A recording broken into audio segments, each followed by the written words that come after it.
Well, thank you for filling out the poll. It looks like we've got primarily students here, but some families. So thank you all again for joining us. And welcome to our first webinar series. My name is Whitney Hedge. I'm Associate Director for Orientation and College Programming and Orientation, and I'll be serving as your moderator today. And today's webinar is all about the academic resources available to you as a UChicago student. You'll hear from a few different offices about their services and resources and learn about different ways you can get involved. For today's presentation, we'll spend the majority of the presentation reviewing the offices joining us today, and then we'll save time at the end. If you have any questions, we can go through those. Feel free to drop any questions using the Q&A box at the bottom of your screen or submitting them in the chat, and we'll work through as many as we can when we get to the end. With that, I'd love to pass it over to Kitty Clark from Student Disability Services. Perfect. Thank you so much, Whitney. So my name is Kitty, and like she said, I am with Student Disability Services, or as we call ourselves, SDS. Next slide, please. So starting with some introductions, if you were to interact with our office, these are the people who you would be most familiar with. These are all of our directors. Those are who you meet with and who kind of assign accommodations. Next slide. So first of all, I just want to kind of talk about disability prevalence. So approximately 1 in 4 people in the general population of the US have a disability. More than 12% of the total student population at UChicago does register with our office. So there are obviously people who have disabilities that do not disclose that as well on campus, but we do see a lot of students. Next slide. So we work to provide resources, support, and accommodations for all students, and we try to remove any physical or attitudinal barriers that would then help you to be a part of our campus in all ways that are possible. So we provide these under the ADA and the Rehabilitation Act of 1973. Next slide. So just to kind of go down into that a bit more, so we do work under a legal framework. So we work under the ADA, which ensures that we provide full and equal access to goods, programs, and services, and that all accommodations are equally effective. Specifically, we work under Title III as a private university. And then we also work under the Rehabilitation Act of 1973. So that basically means that at UChicago, we cannot exclude from participation anybody with a disability. And within that, we work under Section 504.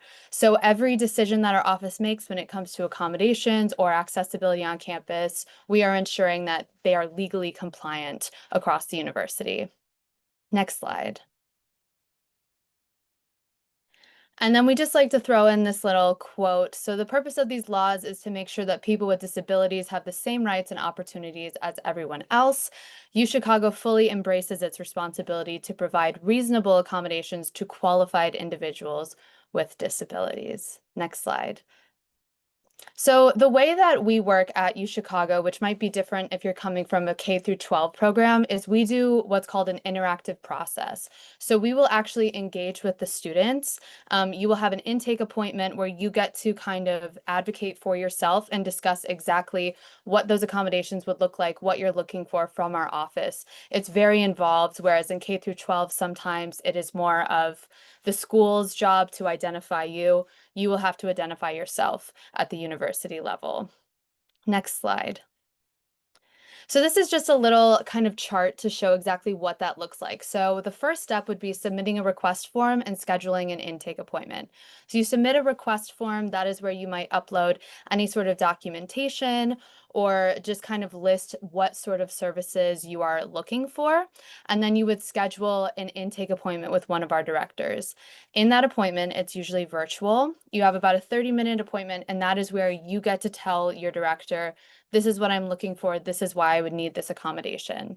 Next, our directors all meet and they will go over your documentation. They'll review any information. If we feel that there's anything missing, we will reach out to you and ask for anything additional. And then eventually they determine eligibility and accommodations. So if you are approved for an accommodation, He will then get a accommodation determination letter. We call it the ADL. That'll come through on your end. And then that will be sent out to your instructors and faculty just so they're aware of your academic accommodations, or the dean of students. If you're a graduate student, you have a disability liaison who works on your behalf. To notify your instructors and deal with that system. And then we all work together to implement your supports and services. Next slide, please. So just kind of a list of some example accommodations. This is obviously non-exhaustive. There are so many accommodations that come through our office, but some of the most common ones we see are testing. So things like extra time, usually time and a half is a very common accommodation that we provide within the testing space. Also something like a reduced distraction environment. So a lot of the times we have proctors, we hire out proctors as students in the university to proctor these exams. We have a new building or a new office that is our testing center right now. So that's exciting for this year to help give those accommodations. We also offer note-taking assistance. So for those who might find it difficult to concentrate, listen, and write simultaneously, or if you have a temporary injury like you've broken your hand or something like that, we try to then provide you with a note taker. We also use this really awesome service called Genio, which helps take notes as your lecture is going on. And it uses AI to help provide different examples. It's a really cool service. Even if you don't want these accommodations, I would look into it. It's really cool. We also offer document conversion and alternative format text, so things like text to speech, large print, interpreters and captioning.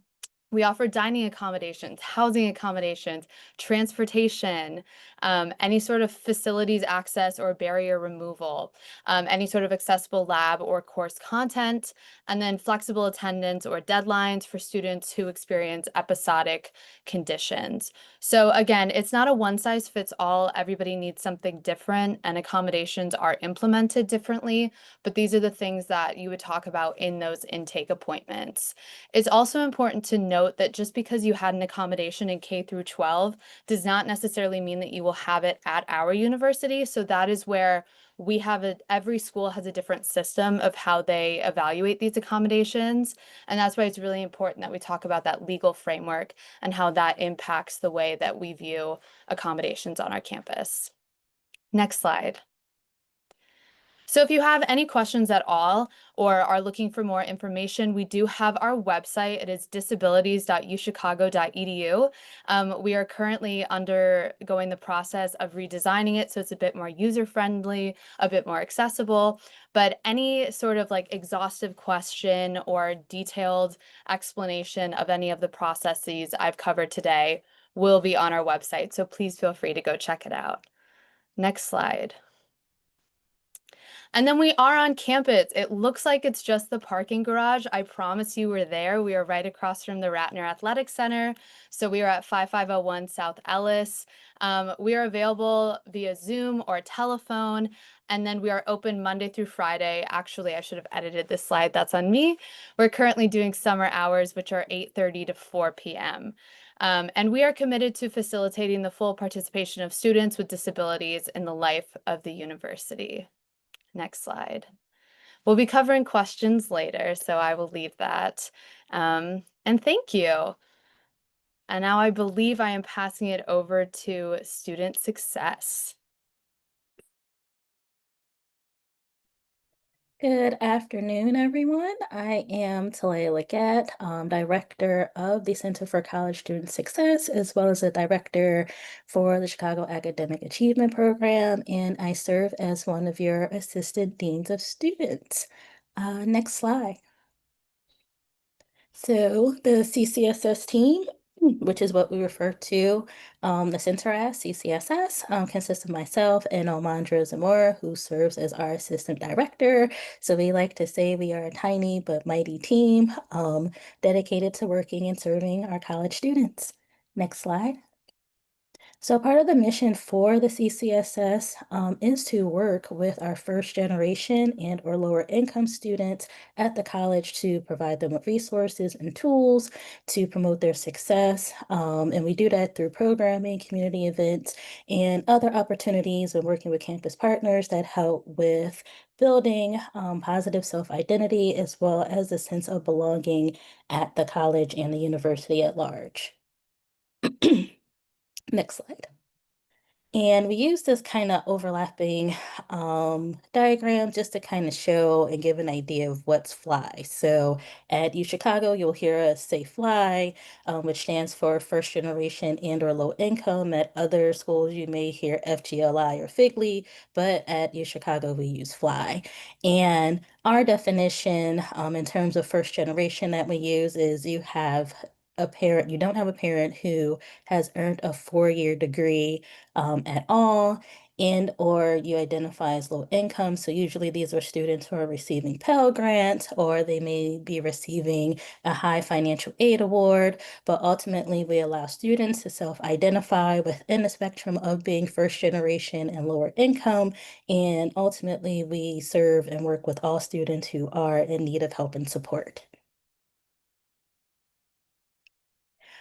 We're located kind of in a tricky location. So we are in Harper Memorial Library in the West Tower, and we're on the fourth floor, kind of tucked away. And so the best way how I can describe our location is we are above the reading room. And so if you're in the West Tower, there's an M level, and then there's the fourth floor. That would be us up there. And so these are just some images of kind of what the space used to look like. Is currently getting some renovations and updates. So hopefully that'll be done soon and you'll all be able to enjoy it by the start of the quarter. So two of the signature programs that come out of the Center for College Student Success are CAP, which is the Chicago Academic Achievement Program, which is an invite program for students who have identified as being first in their families to attend college and are coming from communities that are considered under-resourced and underserved. And so we invite a select number of participants to come and participate as part of our pre-orientation program.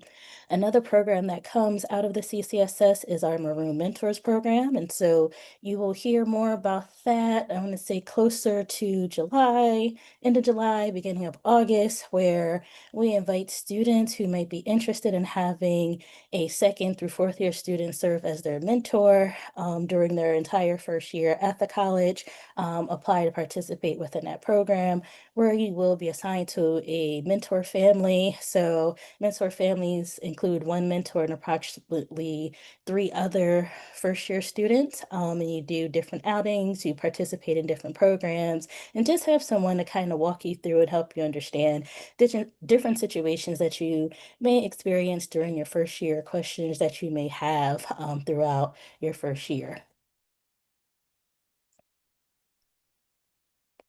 In addition to those two programs, you are able to meet with myself or Amandra one-on-one just to kind of talk through your experience or identify different support services that you may need. We have different community building events. Usually we have maybe 3 to 4 programs per quarter.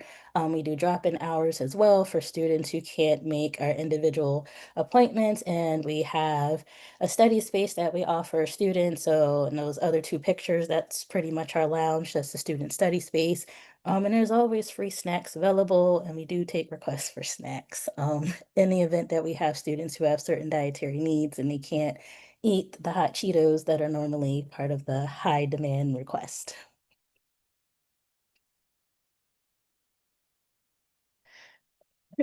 Excuse me.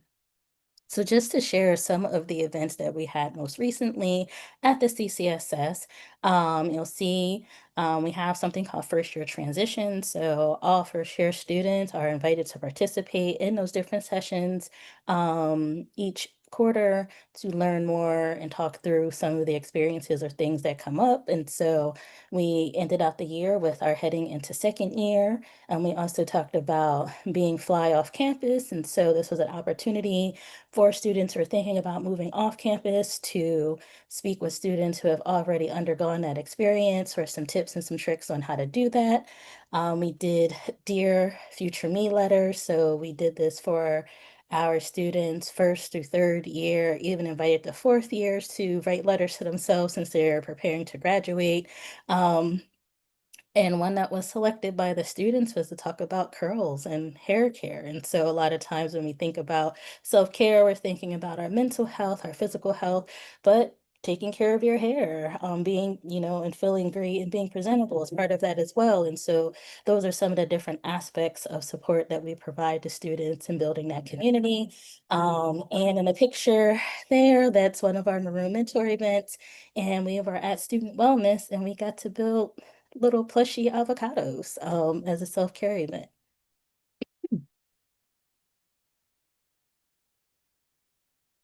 In addition to programming, we do have a laptop lending program. So if something happens to your laptop, it happens to break, you spilled coffee on it, you are able to borrow a laptop from us for approximately 4 weeks.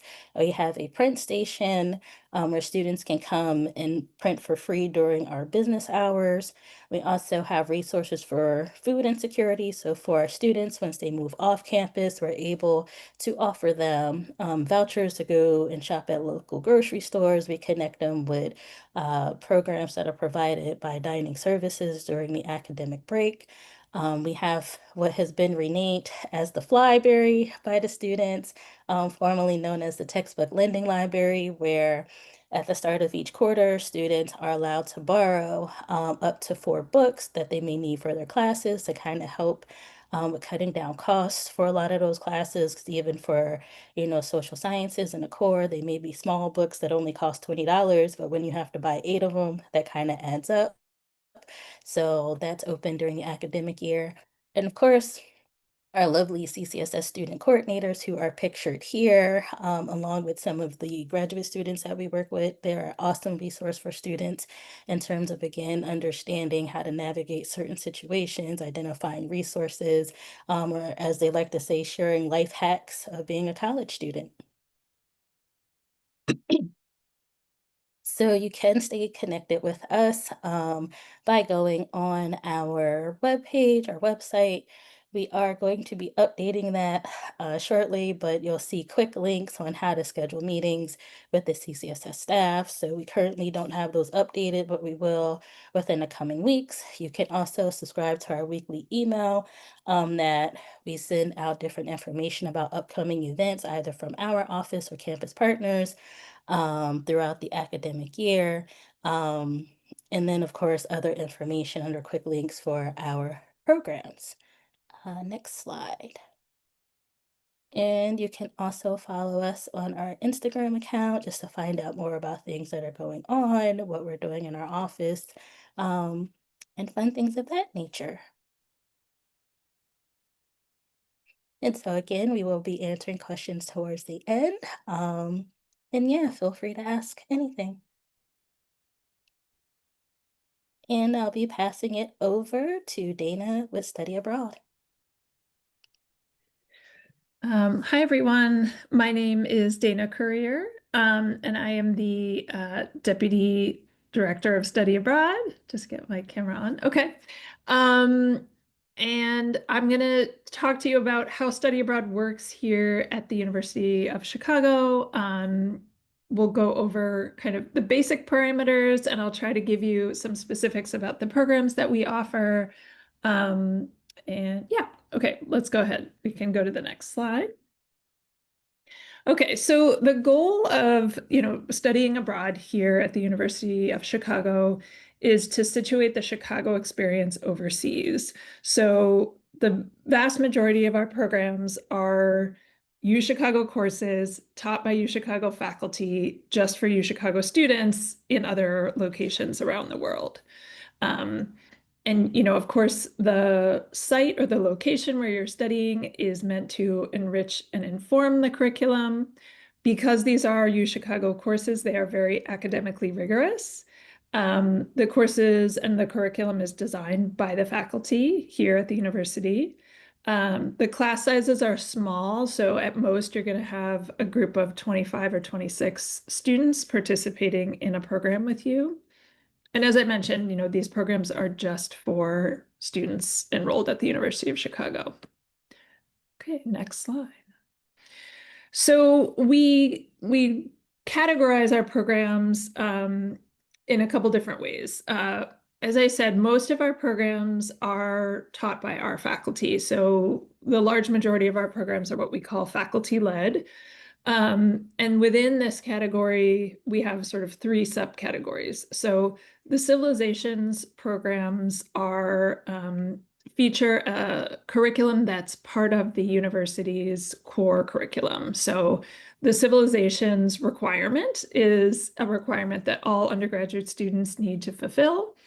And by participating in a civilizations program abroad, you're able to do that to satisfy this, significant core requirement.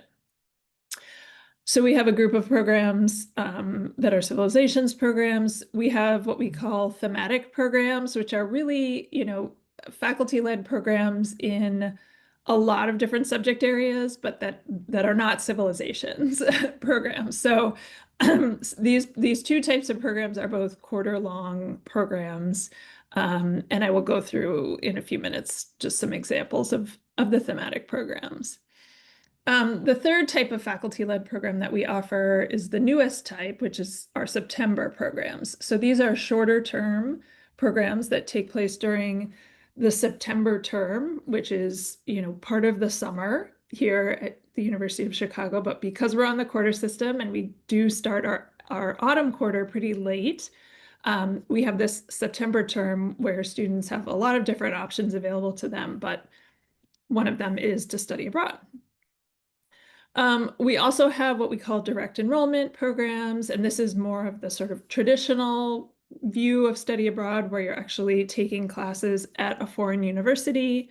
We have partnerships with many different universities around the world, so students can apply through our office, but still take classes at these other universities and earn UChicago credit. Excuse me. And then the final type is just, again, more of a traditional type of program, a language study program. So we do have a few programs where the focus is really on studying the local language in that location. I'll also talk a little bit about some summer grant funding that we offer for students who want to do a study abroad program that may not be organized by our office. Okay, so the civilizations and thematic programs, these are both faculty-led programs that are quarter long. The civilizations programs, as I mentioned, can be used to satisfy the core requirement for a civilizations sequence that all students have to do. And a lot of our other thematic programs can also be used to satisfy other core requirements. So, for example, we have an astronomy program in Paris that can be used to satisfy the physical sciences core requirement. So there's a lot of options here. Students can also earn credit toward a major or minor through some of these programs or earn elective credit. So no matter what, they're going to be getting UChicago credit, but there are a lot of different ways to use that credit. Most of these programs are also taught in English, so there's no requirement to have studied the language prior to participating in the program. There are two exceptions to that. We do have a Civ in Spanish program or Civilizations in Spanish program, and a Civ program that's taught in French. And those are for students who really want that extra challenge of taking, this sequence in another language that they have already, devoted lots of time to studying. So, and although there's no requirement to study the language before you go, we do require that all students take a class in the local language while they're there. And sometimes there's a couple different options. If there are multiple languages spoken in that location, you may have the choice between 2 different languages. And these courses are taught at the level that's appropriate for the student. So if a student has never studied Greek before, which is the case for most of our students who do the Athens program, they'll be in an introductory modern Greek course. And then finally, I think the most important and the most meaningful part of these programs are the excursions. And these are, when you are going out in the city that you're studying in, or sometimes, spending 2 or 3 days traveling around other parts of the country that you're studying in with the faculty and learning and seeing, the sites that you are reading about in class. It can be museums, archaeological sites, lots of different really important, destinations, but this is really what brings what you're studying to life and is really, I think, the point of studying abroad. So you can see here I've listed all of the civilizations programs that we currently offer, the different locations around the world, and then it would be too much to try to do all the thematic programs, but I've given an example here. And you can see there's a wide variety of different subjects that are taught abroad in the thematic program. So math and science, like the math program, neuroscience, global health, but also humanities, like British literature, human rights, philosophy, all of those things. There's really something for any interest. Okay, we'll go to the next slide. So our direct enrollment programs, as I said, allow students to enroll directly at our partner universities around the world. And in this, type of program, a student really has a lot of different options for the courses that they're going to take. As long as they're qualified, they can take pretty much anything that's in the course catalog for that university.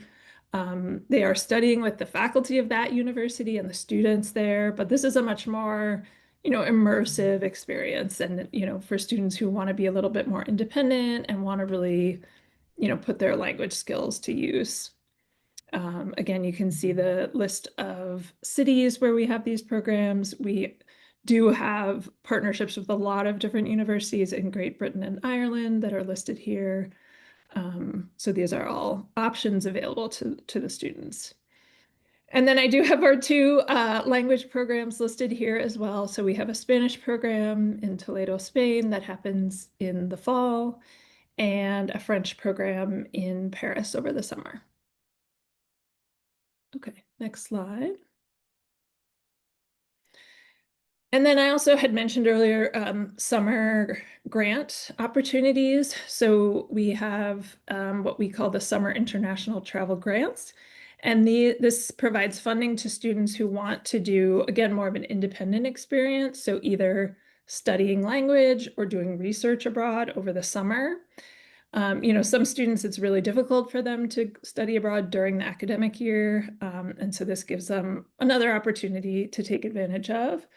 They find their own language program or research experience, and then basically propose that, through an application for the grant. So these are $7,000 awards, and they can be used toward any expenses associated with this type of study abroad.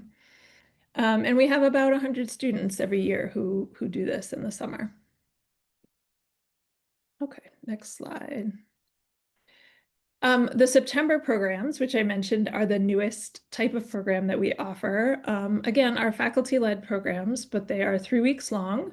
During the university now has an established September term. It usually runs from late August through, mid to late September, usually ending a week or so before classes begin here on campus for the autumn term. But this is, again, another good option for students who may not want to spend a full quarter abroad or may not be able to do that during the academic year. They take 1 course through these programs. You know, some of the examples are there's a Law, Letters, and Society program in Paris, so students can earn credit toward that major, or they can use it as elective credit if they want. Drawing Through the World in Florence is one of our newest programs that will be offered for the first time this coming September. And that gives students an arts, music, drama core credit. So again, you can earn core credit through these programs, through certain of these programs, or credit toward a major or minor. And these are open to students from all academic backgrounds, so you don't necessarily need to have any experience, you know, in that particular field. Okay, next slide. Okay, so just to get to the sort of nitty-gritty of how these programs work, as I mentioned, these are really bespoke University of Chicago programs. So that means that students remain registered here at the university while they study abroad. And that's different from a lot of other schools where students really do need to take a leave and enroll in another university or a program. It's really very seamless here. So all the courses, credits, and grades appear on the student's transcript. And in most cases, you know, these grades are going to count toward their GPA. The only exception to that is through the direct enrollment programs, where different foreign grading systems, you know, make that a little more complicated. So the tuition also remains the same as it would be if the student were studying on campus. In most cases, there's a program fee, which covers things like housing and the excursions abroad, and an administrative fee that students pay, you know, to support the operation of our office. But when they study abroad, they do not pay room and board or a student services fee here on campus. Another really huge advantage of the way this works is that students retain full financial aid eligibility when they study abroad. So in most cases, you know, students are getting at least as much aid as they typically would here on campus, and in some cases, additional aid to help cover other expenses, like just depending on what type of aid they're eligible for. And I'm always happy to talk with students. I know it can be confusing, you know, going into this process, trying to figure out what are the different expenses, how much more, or, you know, is this going to cost if I study abroad versus stay here on campus? How is my aid going to change? So I'm always happy to talk with students about that. Okay.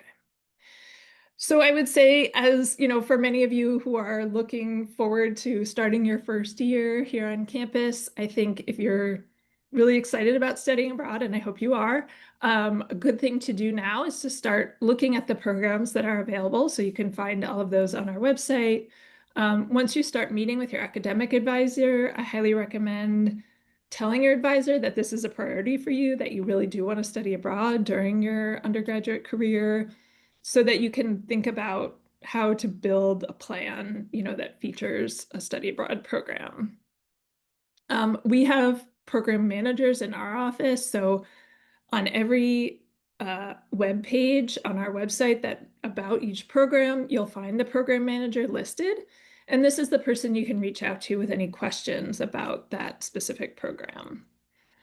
As we get closer to the start of the academic year, you will get email announcements. We send these to everybody. You don't have to opt into these, with information about our autumn info sessions. So we offer kind of general info sessions about study abroad every autumn at a couple different times, you know, that will hopefully work for your schedule. So you'll get an email announcement about that, as well as like open programs or things like that that are coming up. Next slide. And then, just because I know these questions come up a lot, I just wanted to quickly go through these. One question is, you know, can everybody really study abroad? Like, are there certain majors or certain students who are, you know, student athletes? Like, can everyone really make this work? And I will say yes. You know, we've worked with students with all types of requirements and very busy schedules and other commitments here on campus. And I will say, with careful planning, you know, every type of major, every type of student can study abroad. Students can study abroad more than once if they want to. The only restriction we have in place is that students may only do one civilizations program. And that's really because there's so much demand on those programs. They're very popular. But you can do a direct enrollment and a CIV program, a thematic program and a CIV program, you know, any other combination you can make work. And then technically, students can start studying abroad in the spring of their first year. I will say that that's not super common, but we have worked with students who are very motivated to start studying abroad, and you can do that. But then beyond that, anytime during your undergraduate career, you can study abroad. We have regularly students who study abroad in the spring of their fourth year because that's when it works best for them. Okay, next slide. Yeah. And that's all. So I think we're gonna have time for some questions now.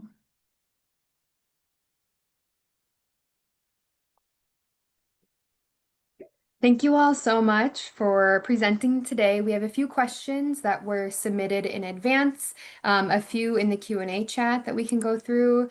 Again, any viewers, feel free to submit any questions you might have in the chat or Q&A feature. My first question, back to you, Dana, for study abroad. Is study abroad available for foreign nationals? Yes, so we have, you know, international students who may be sort of studying abroad here at the University of Chicago also take full advantage of our study abroad program. So we highly encourage everyone to do that. Wonderful. Talea, question for you. Does your office provide any resources or programs for families of FLY students? So we don't have specific programs for families. I think that's something that's coming down a pipeline through the college, but always feel free to reach out. So we have had individual consults with families who have had concerns or questions about anything, and we've been able to refer families to resources that have been in alignment with what their needs were, especially when it comes down to working with and supporting their student if they're not in state or nearby. Thank you. Kitty, are there any accommodations offered for housing? And if yes, do I have to note those in the housing application? So typically you have to go through our office for housing accommodations. They are one of the biggest accommodations we provide across campus. So sometimes that looks like a single room, a semi-private kitchen. Sometimes it's something as simple as air conditioning. It is definitely our most popular accommodation application. So if you are looking to get those, I would recommend getting them in as soon as possible or as early as possible for your housing assignments. Absolutely. And a reminder for students, the housing application is due at the end of the month on June 30th. So we want to get started on those ASAP. Back to study abroad. Are students able to study abroad if they have a required work study on campus? Yes, that's a good question. So if students do have work study as part of their financial aid package, basically what happens for the particular quarter that you're studying abroad is that whatever the expectation, the work study expectation is for you to contribute at that during that term is replaced by a grant. So, you know, you're not able to work abroad in most cases, but you don't have to worry about it for that particular quarter. Wonderful. Talea, we had a few questions about CAP in the chat that I think you've answered, but just wondering for anyone who's interested, if they weren't invited to participate in CAP, but they feel that they might benefit from it, what can they do, or if there's anything they can do to get involved with that program? So while the cohort has been selected already for CAP, we do invite students to participate in our programming throughout the academic year, especially the first year transitions, events, and activities, because it's going to be very helpful and learning in university, building community, and just getting that additional information, kind of like what you'll hear us refer to a lot within the Dean of Students, that extended orientation and support. We'll be doing that. And you can always come and speak with our team, speak with our student coordinators, get involved with our Maroon mentors when that application opens towards the end of the summer, for that support. And so we do have that available to students who will not be directly within the CAP cohort. Wonderful. For student disability services, Kitty, do students get reevaluated every year, or does the process cover their entire university experience? And then it's a two-parter. What is the turnaround time to receive their ADL after completing the intake appointment? So typically, your accommodation will cover your time at UChicago, although sometimes we do approve accommodations just for like a quarterly basis or just for that year, depending on documentation we have. Typically, if you have like expansive documentation, you will be covered for your time, so you don't have to redo that process. The turnaround time does depend on time of year, but typically it would take at most up to 2 weeks. Although we do have those busy periods, typically around finals or right before the start of a quarter where people are just trying to get their stuff in.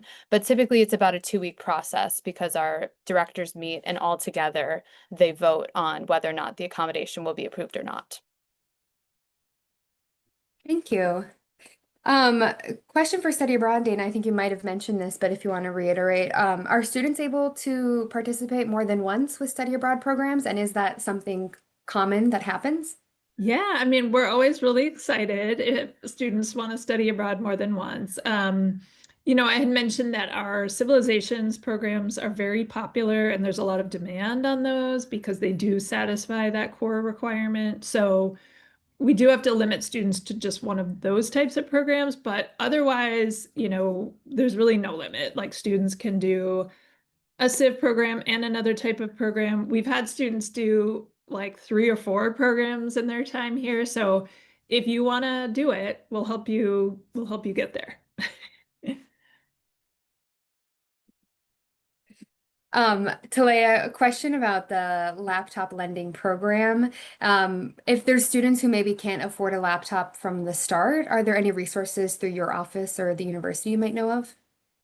So we typically help students with identifying the emergency loans that are available and making sure that they're clear in what it is that they're submitting, in terms of the request. And that support is usually only about $500 in a grant, but it's $500 more dollars. Sometimes too, students are also able to work with financial aid, and depending on the type of scholarships that they have available, or funding that they have been provided in their award, they may be able to utilize some of those funds towards obtaining a laptop. But we do work with students to try to identify additional resources. We don't have the resources directly from our office in terms of the finances, but we will work with students to try to figure it out. Thank you. We have another important deadline coming up this Friday, are the placement tests. Kitty, if students need accommodations to complete their placement exams that are due, should they work with your office, or what would you suggest? So I would recommend reaching out. I don't know off the top of my head the exact process that we go through. Given that it's due this week, I would say we're probably not going to be able to help too much. But it does not hurt to reach out and talk to one of our directors. Awesome. And then the College Academic and Student Support Services Office, CASO, also oversees placement tests. So you can reach out to Student Disability Service and CASO, and they can provide instructions on how they can support you with those placement exams. Okay, just opening up the chat.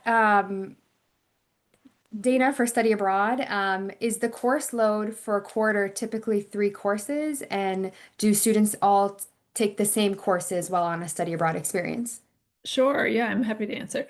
So in most cases, there are 3 content courses. So if that's a civilizations program, you'll have a 3-course Civ sequence that you're taking. And then also the 4th course will be a language course.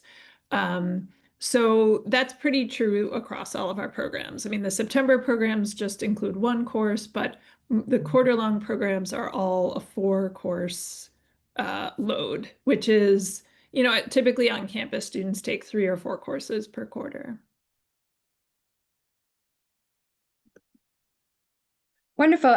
There's 2 questions left, Kitty, for Student Disability Services. They're a little more specific, but one is just regarding housing accommodation, if it's possible for, you kind of already mentioned this, but possible for them to request either a single room due to a dietary need. And again, if they should note that in the housing application. So I would definitely note that in the housing accommodation. However, all accommodations have to be approved by our office. So if you're looking for a specific accommodation, you should start engaging in our process, which is on our website. I will just let you know that that is a common accommodation right now, trying to get room based on dietary preferences. So there just might not be enough room at this point, but it's definitely worth it to at least reach out to our office. And then, Kitty, if you could quickly maybe talk through any accommodations for students who have impaired eyesight. Yes, absolutely. So that is where we have incredible document conversion staff. So if you need anything converted, whether it is to, we have a topographical printer.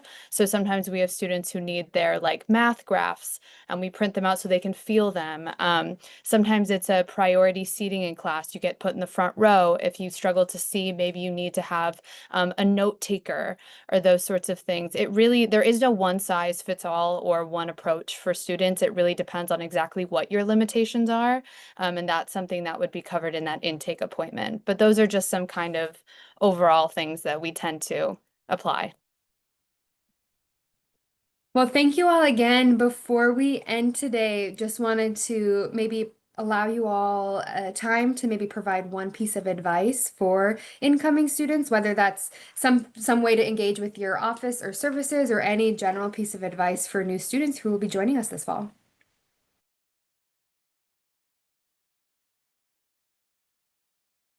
I can go first. I would say don't be afraid to reach out to your support services on campus, and also really take the time to get to know what is exactly offered on campus. I know sometimes it can feel really lonely or like you're the only person struggling. I promise you, you are not.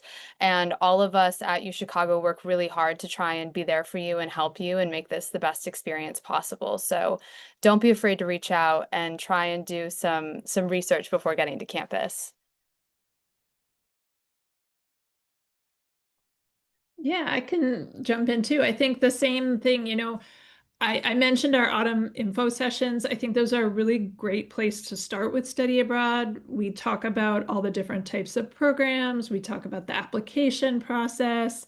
And even if you think, well, I'm not going to be studying abroad until maybe my 3rd year, I think it's really good to be fully informed about the process in your 1st year so you can really figure out which programs appeal to you, think about how they might fit in with all the other things you want to do here on campus, and just learn what it's going to look like when you really do need to apply and get ready to go and all of that. So attend those sessions. If you can't, come talk to us here. We are on the 2nd floor of Harper Memorial Library. We're happy to talk to you. We'll be at various fairs and things like that. So we look forward to meeting you. And I'll add in, we will have an open house for CCSS. Usually we do it during your orientation programming for you to just be able to drop by and see the space. And don't be afraid to ask your peers for help. They know they're going through it right along with you. It may seem scary, but you'll be surprised. You might find a friend, definitely somebody who's willing to help. So definitely utilize them as resources as well. Well, thank you again to our presenters and to everyone who joined us today. Our next webinar is tomorrow, continuing to talk about academic and college services. We'll be covering library services and research opportunities. A copy of this recording will be posted to the orientation website by the end of the week, orientation.uchicago.edu. And thank you again and have a great rest of your day, everyone. Bye-bye.